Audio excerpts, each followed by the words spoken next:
Hey everybody, Scott Weichel. You're listening to My Kind of Country right here on Fish Creek Radio. We just finished up a fantastic interview with Mr. Ronnie Miller and played some of the great music off of the Brothers, Legends, and Friends CD. And we've got another guest with us who is a integral part of that album, and he's here to talk about his great career and his music and share some great stories with us. It's a pleasure to welcome Terry Downs to My Kind of Country. Terry, how are you? Doing well. How are you? Fantastic. Thank you so much for taking time to be on the show today, and thank you for getting me in touch with Ronnie and sending me this fabulous music. Oh, sure. Thanks for having me. Well, let's talk a little bit about your background in playing, and you've got some great DVDs that you've put out of instructional videos over the years, and tell me a little bit about your history.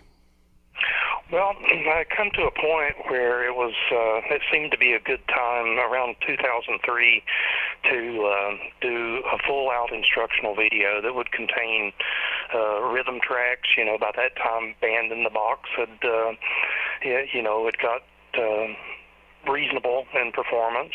Instead of having to have a band in to go play a rhythm track, I could just make my own. And music score editors at that point were getting real good, and it was just a right time to make a chapterized video of that. Another thing that changed a lot too was that no more than 10 or 15 years prior to that, you would have had to take out an ad in a magazine to advertise for it.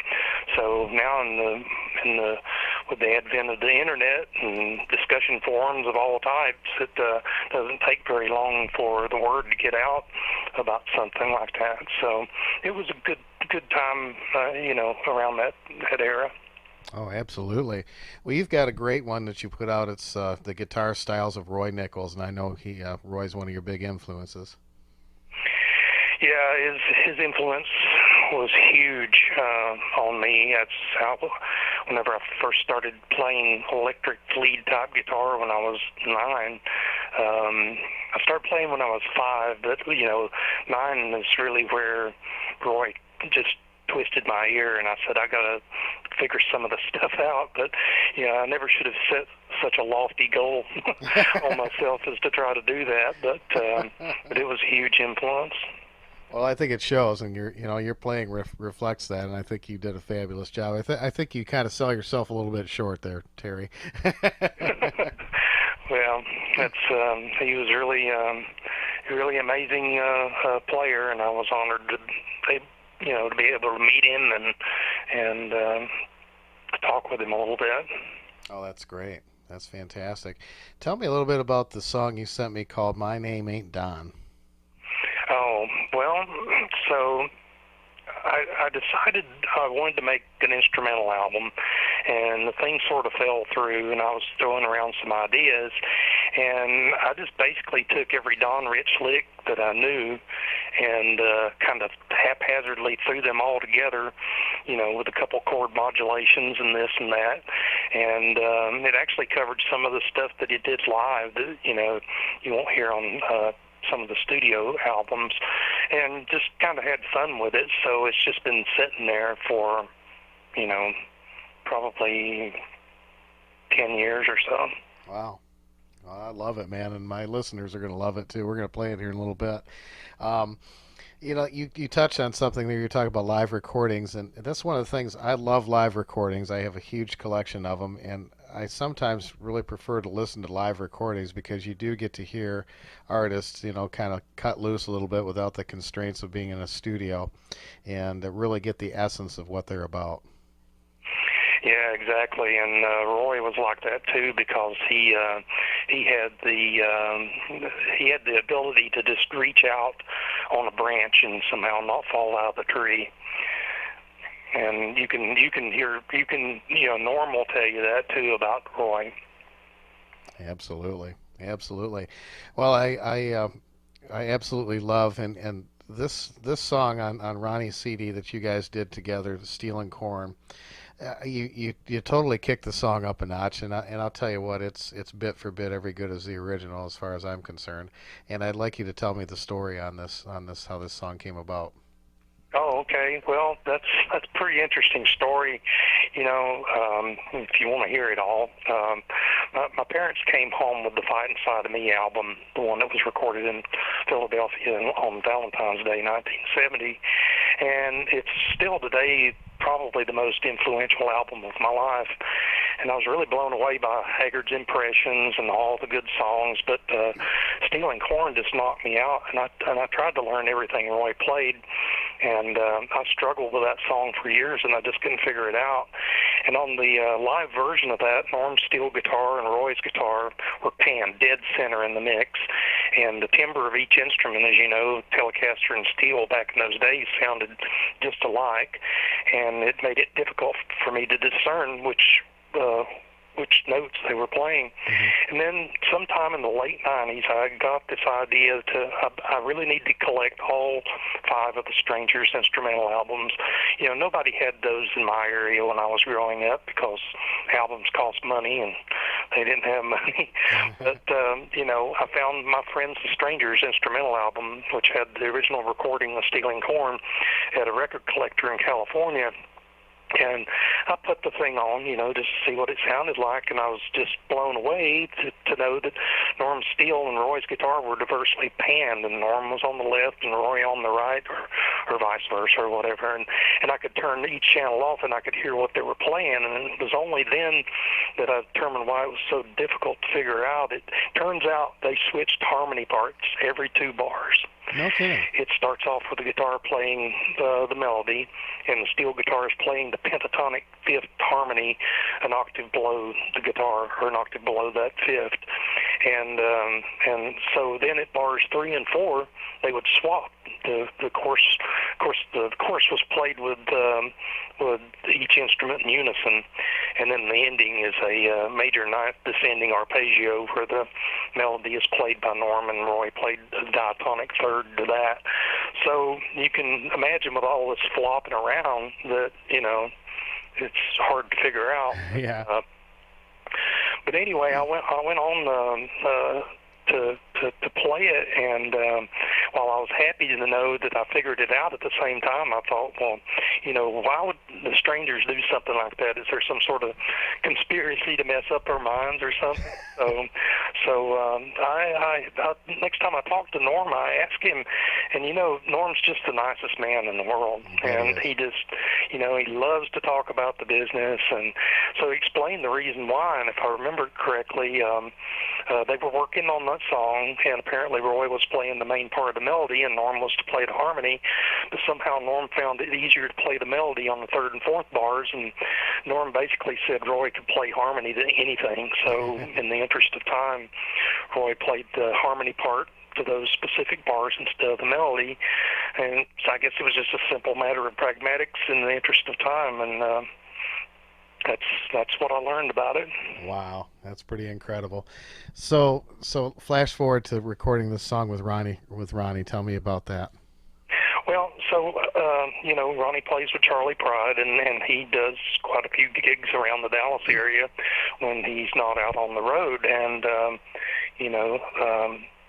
we connected together, playing local gigs together, and got to know each other. And of course, him being just a prince of a guy, we became instant friends, and we got to talking about musical interest and so on, and somehow we just brought up one day how much we loved Stealing Corn, and it was at the time where I'd already figured out that, and I showed Ronnie the steel notes on guitar, and he learned it right away, of course.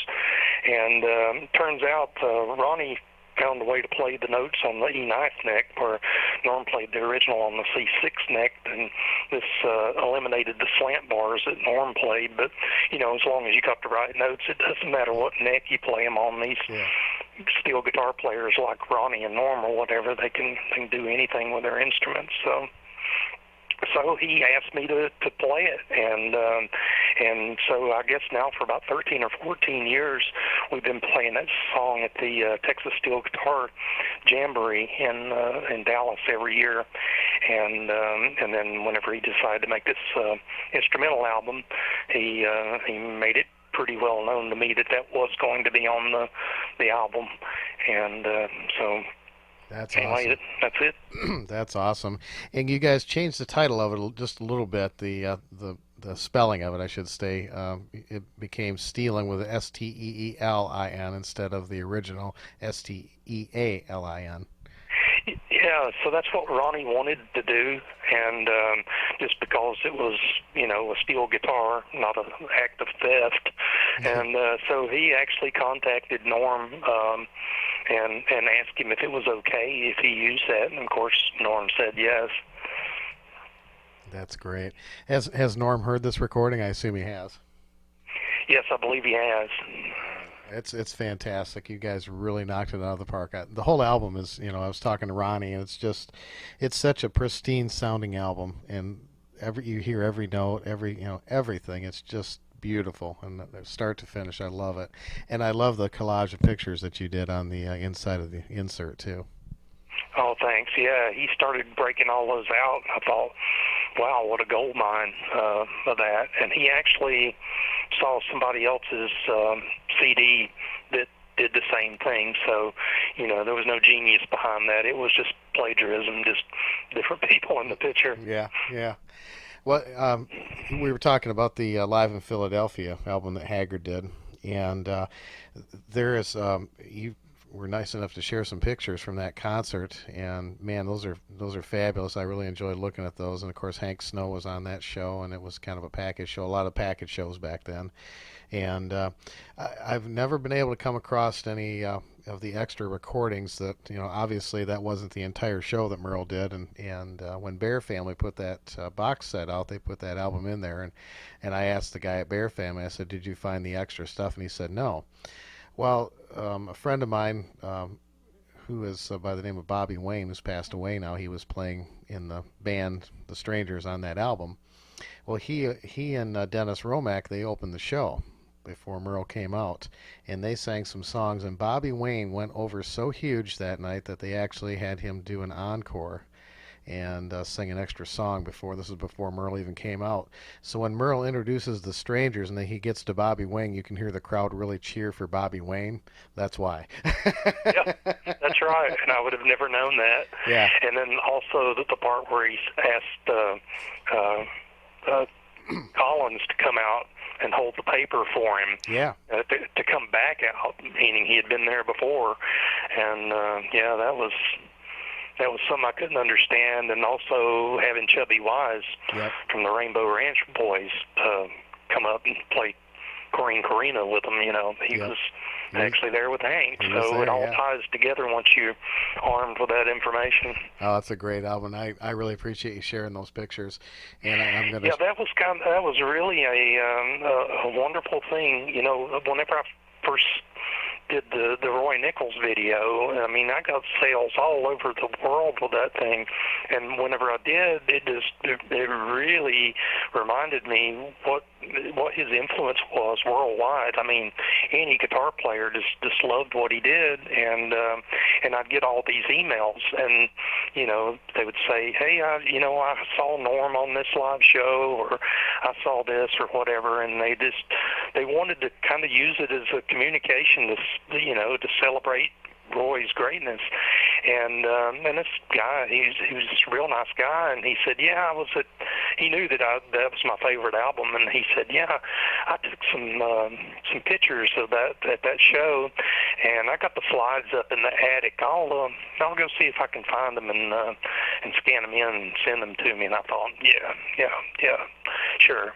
and sure enough, after a month or two, they showed up in my email, and I was just blown away by their quality. I mean, it was 1970. I mean, I guess they had through the lens single reflex 35 millimeter cameras that were that good back then. But the quality of the pictures is they're really nice. I was really good. that was a treat for me to see those, no doubt about it.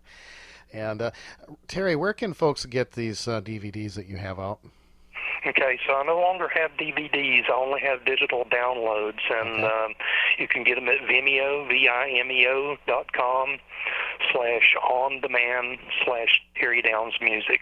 All right, we'll put that information on our Facebook page too. If you're Thank you. And there's links to the rhythm tracks that can be bought anywhere, iTunes, Amazon, CD Baby.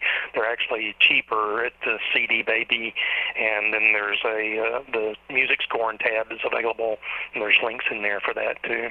outstanding, outstanding. Well, if you're a country music guitar player or just a fan of Roy Nichols and the Strangers sound, you got to have these. Terry just did a fabulous job on them, and you're a good teacher too. It's real easy to follow what you're doing. Well, thank you very much. Well, you've also done some touring overseas too, right? Yeah, in 1987, went over there with one of the artists I was working with. Did I think it's like 29 shows in 33 days or something crazy like that. Wow. We were hitting the north side of Great Britain one day and the south side the next, so it was a pretty big bus ride. Yeah, I guess so. Who are you playing with? Robert Joe Vandegrift. Wow. He was a North Texas guy. He actually had a top three. His album was, I think, number 3 in the charts when we were over there. It was done in Nashville, and really, really good album. It had all the top players on it at that time, and it was a good album. That's fabulous. There's a lot of big country music fans overseas, and we have a lot of listeners over there too. I know they're going to be happy to hear this interview and listen to this music. You bet. Well, they're very loyal, or they were back then, and very attentive, and nowadays we get random access music, right? But live performance to them at that time was seemed to be very special to them. Absolutely, absolutely. Well, Terry, I want to thank you so much for taking time to be on the show, and I appreciate you sharing your music with us. And again, thanks for getting us in touch with Ronnie and hooking us up with this great album. And man, I'm just so thankful to be able to talk to you guys and share this great music. I appreciate you being on the show. Well, thanks so much for asking me. I appreciate it. All right. We're going to play one from Terry right now. This is one that he sent me, and I love this. If you're a Buck Owens fan, listen to all these little licks he's got in here. See if you can't pick out what song they're from. My name ain't Don. This is Terry Downs as we continue with My Kind of Country here on Fish Creek Radio. Thanks again, Terry.